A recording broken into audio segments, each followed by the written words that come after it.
there's kind of some little blips in there that you're like, there could be a relatively unrefined prospect here that could turn into something. Much more well-rounded receiver and ability to be a pseudo wide receiver one type guy, right? Like he could get there. You could see it happening if you really squint your eyes hard. His hands are great is not an opinion. I think you can see it on tape, but the dude just doesn't draw passes. So it's still, prospect profile time. So Billy tasked us with Javon Baker and Jermaine Burton, two wide receivers who have some similarities from my point of view. So let's hop into it with Baker. Javon Baker, 6'1", 202, 4-star recruit. He declared, I'm going to call it 3 years because looking at his stats, year one, he only played one game. I don't know if there's an injury or what exactly happened there, but I'm going to give him a pass and say that he had 3 years of actual play in college. His average dominator was 27.3%. Pretty good. Average yards per team attempt, 1.01. Also middle of the field, not too bad compared to the last two classes. His last year's yard per route run is 3.21. Excellent. Yards after the catch per reception, 7.2. An ADOT of 17.1. Slot rate of 27.1. Last year's zone yard per route run was 3.14, and his man yard per route run was 3.18. Both very, very, very good marks. His contested catch percentage was 56.3. I didn't look at his rate as to see how many of his contested catches, how many of his targets were actually contested to kind of gauge consideration. But it was kind of nice to match him up with Burton, as they both actually caught 56.3% of their contested catches or contested targets. His career best target percentage was 23.2, is a little low, but it's over 20, so that's fine. And a breakout age of 20 and a half, which is great. His 40 time, he went at 4.54, and his projected draft capital based on NFL mock database was pick 95. So they're looking at Baker as back end of round 3, which would be fine for him. What do you guys got? Nice. Yeah. It's funny. Yeah, I think this is one of those situations where, for the most part, the data kind of lines up with what we're seeing on tape, at least from my perspective. So, his game is really mainly based on separation, in my opinion, either through above average route technique or manipulation or physicality at the top of the route. Really, kind of at every phase of the route, he does exhibit the ability to separate. Extremely reliable hands, really one of his best assets. I mean, he doesn't drop anything, in my opinion. Good transition speed, fluidity, but appears to lack something after the catch. And I think it's mostly probably something like lateral agility. Wouldn't describe him as super elusive, more of like a possession type of receiver, if I can say it that way. He can break away for big gains, but unlikely to force missed tackles or evade multiple defenders. And he gave me a little bit of like a Michael Thomas vibe, just kind of like stylistically. Jake, did you see anything similar to what I'm putting out there? Yeah, I think you've actually basically nailed it. The one thing I will say that you said that I want to clarify is that his hands are great is not an opinion. I think you can see it on tape, but the dude just doesn't draw passes. And I've watched a lot of this dude, because when I started seeing a lot of commentary about him on Twitter, I was just like, I've, no joke, never heard of Javon Baker. I haven't watched a lot of UCF. Learning a little bit more about him and his transfer to UCF from Alabama, you can definitely see the talent underlying there as an Alabama recruit. The 4-star recruit definitely kind of aligns well with the player in which you see. I do agree with Billy, though. His lack of elusiveness after catch, definitely very evident.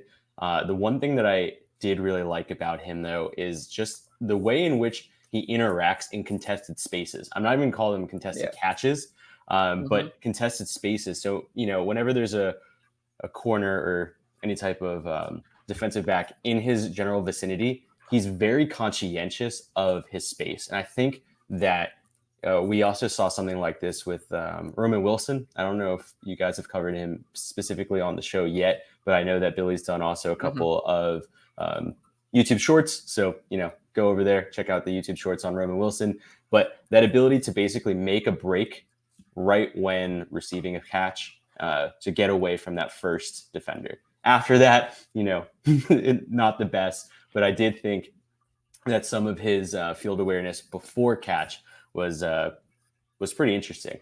There's a lot there that I think could be probably refined with some positive coaching, but the big thing that he doesn't have going for him is that excessive speed that you probably would like to see in a modern day wide receiver one.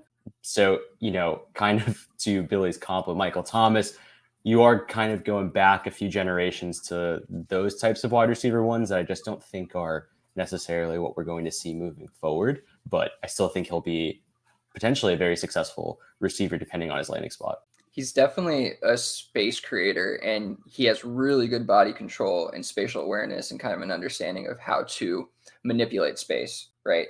I think that's what he's good at doing, and it shows up in terms of the separation. What's interesting in terms of like the data, yards after catch per reception is pretty good. Like 7.2 is actually a really good mark. I mean, if you look at some of the better receivers in the class, they're in that range. So like I said, he can break away for big gains. Like he's an athletic dude and he's a big guy, but again, I don't think he's making guys miss super often. And just to touch on what Jake was saying with the hands, he got the highest grade for hands that you can for ball skills essentially in this class. But just some of the notes, I mean, high points, off target passes, consistently shows ability to catch away from the body.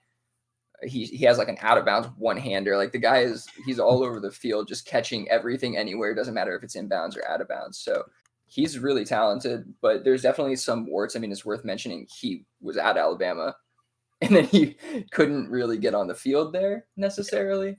And so transferred out, he was going to Kansas, that broke down, and then he ended up at UCF. So, I mean, that's definitely why he's kind of in the ADP of 32 wide receiver 15 range in the class. But, talking about this kind of guy with that career yards per reception, just seeing, I think also, I mean, what he was doing versus zone and man this year is pretty impressive. Like it doesn't really matter what kind of coverage he's facing, but he might be a decent value. I don't know. Are you guys interested in him in the third round? I mean, he's even a little bit lower for us and KTC. So, you might get him depending on landing spot. Could be later, but I don't know. How interested are you in this guy? I was just saying, there's nothing about him that is a red flag for me. So Okay. I would have no problem in a draft if it's at ADP selecting him. Yeah, I'd take a chance on him. 6'2", 202. Like, I don't see why not. I think this ADP is a little off from the mocks that I've seen at least. And maybe it just depends on like where you're actually going into those mocks and like what types of communities you're interacting with. But I will say with a lot of the mocks that I've seen, he's honestly hitting like late second round. And that's kind of crazy to me. There's a lot of hype behind him right now, and he's jumping over a lot of high-end receivers, in my opinion. At cost, I would say I'm probably bailing unless the landing spot makes a ton of sense, because I do think that there's something there. But right now, I have noticed him, like I said, kind of landing in that like 207 to 212 range, and that doesn't feel as right as at 32. At 32, I'm definitely smashing that. Yeah, I mean, I think our rank reflects that though too, right? The DU rank is at 42, wide receiver 21. So we're lower than everybody, which is fine, honestly, with this kind of profile, especially like you're saying, if he's being pushed up over those kind of guys, then we just won't have that much of him, I guess. We'll see. That might even out in normal drafts, but real shade on DLF's ADP there, man, on their community. Well, talking about a bunch of jokesters in there, huh? Bunch of losers. Yeah, no. The one thing I will say too, just to finalize on Javon Baker, is that the quarterback play was honestly dreadful. One of the big things that you were talking about his yak ability, and realistically, he did create his almost 22 yards per catch average this year. Like it was really on him and not due to quarterback play. I think the dude only landed slightly above 50 receptions, considering he was still the true wide receiver one. Really says a lot. I think he was at 52 receptions for almost 1,200 yards. Like that's just borderline insane, but more so relates honestly strongly to just really poor quarterback play. And honestly, I think we'll probably dive in a little bit with that too, with regards to Jermaine Burton as well. So we can jump into there. Absolutely. Let's do it. Jermaine Burton, 6 foot, 196, also a 4-star recruit. Declared after his 4th year of college with an average college dominator, 19.6%. His average yard per team attempt is 0.72, which is kind of low, but honestly, if you go back over the last 2 draft classes, it does put him in like the bottom third, but it's not terrible. Last year's yards per route run was 2.75, which is a good number. His yards after the catch per reception is only 3.4. So I'm not really sure what that has to do. I'm really not sure like what you guys will say about that, but that's a pretty low number. His ADOT's 20.2, so maybe he's making a bunch of catches on the sideline and getting tackled right away. I don't know. Slot percentage was 19.9, so about 20% out of the slot. Last year's zone yards per route run was 3.17, but against man, it was only 1.83. The exact same contested catch rate, 56.3, as Javon Baker. And his career best target percentage was 18.9. So he's not really taking over that wide receiver room in like a huge way. Breakout age 22.2. So not only was his career best target percentage less than 20%, but he didn't even like break out until he was ready for that AARP membership.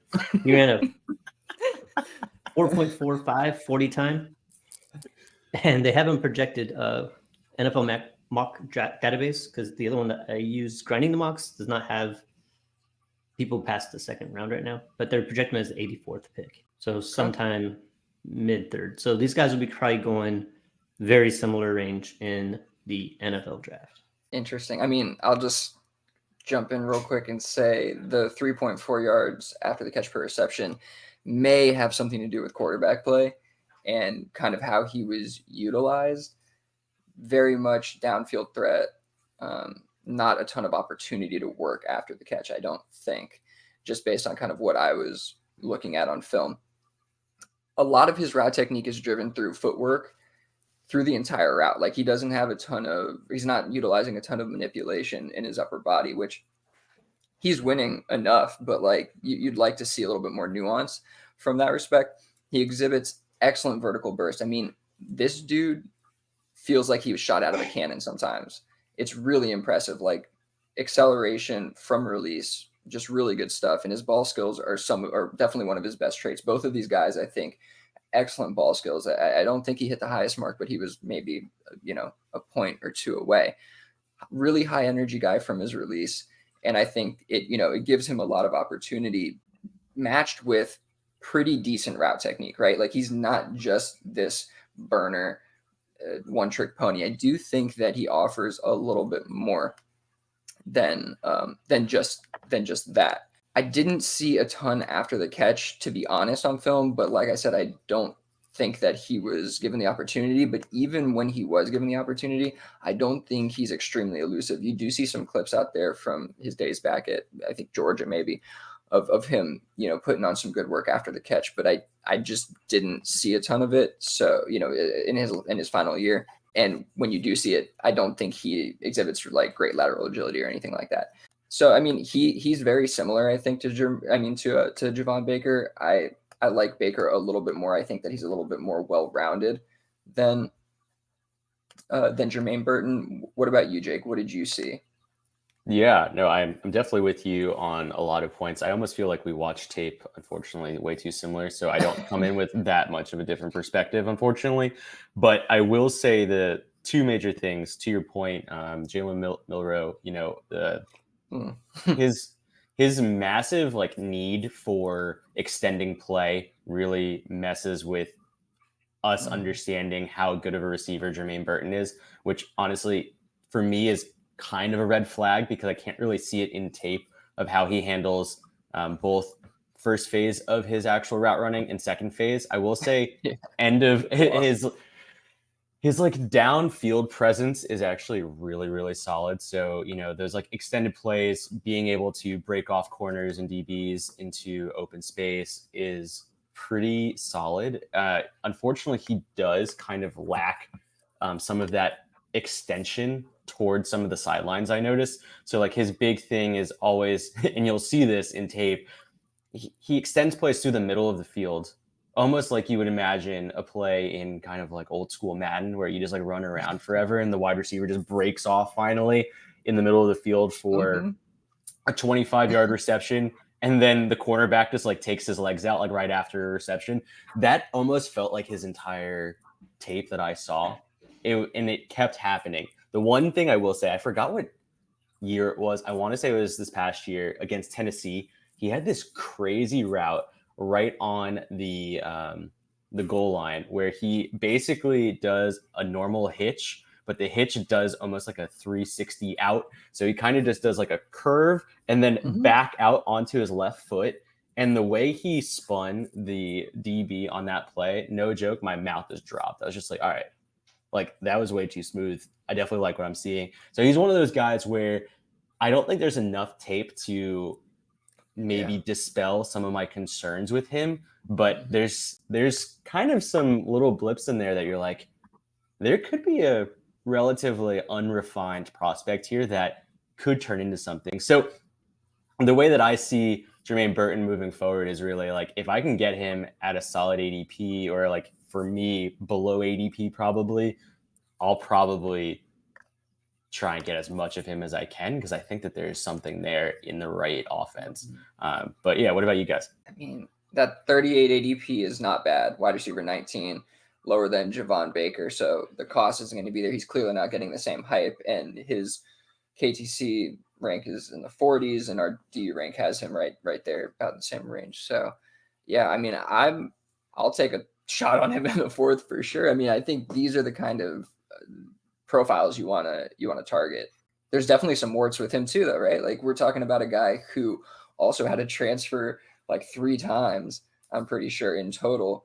And, you know, I think his last stop, there was an incident, you know, on the sideline where he hit an opposing fan or whatever. So like, and he, you know, he's like, a huge mistake. It was a huge mistake and all that, and says all the right things. And of course, like, but that stuff is there and it's worth noting and it's worth knowing about. And that's definitely has had an impact on, I think, his numbers overall, right? Like he would have had a more productive career had he not gone through that kind of stuff. At Georgia, he was really impressive as a freshman. So if he had kind of kept on that trajectory there without any issues, we might have seen a completely different profile here and be talking about him, you know, 2 rounds higher, whatever it is, up in the top 24, most likely for sure. So yeah, like knowing that, it's like, wow, really interesting profile if that's what we could have gotten if he didn't do the things he did, but also this is what we have now. This is the profile. So yeah, I don't know. I like Javon Baker more, but I like the cost of Jermaine Burton more. So landing spot's going to have a huge impact on kind of what we think of these guys, obviously, at the end of the day, and where we want to take them. Yeah. The one thing I will say just really quickly is I do think that Jermaine Burton fits a role-based receiver well, whereas I can see Javon Baker be a little bit more widely utilized just based off of his actual play. So in my opinion, those are the types of players that I would rank slightly higher than the role-based receiver. And that kind of has me, you know, internally saying to myself, I would love to get Baker below ADP, but I'm probably going to have to miss out on him, unfortunately. Yeah, I totally agree with that. Much more well-rounded receiver and ability to be a pseudo wide receiver 1 type guy, right? Like he could get there. You could see it happening if you really squint your eyes hard. I can't do that with Jermaine Burton. Not in the same level. No. Yeah, Burton kind of, based off what you guys said and what I see here, he's kind of giving me like Jameson Williams vibes. Oh, so. Man, that was rolling through my head. No, that was rolling through my head. But it's obviously Jameson Williams without the cost. But I also think they're really similar. Honestly, they're really similar. There's nothing to think. They're really similar, but the cost is just not as bad. Yeah, it's a great shout. All right, cool, good job.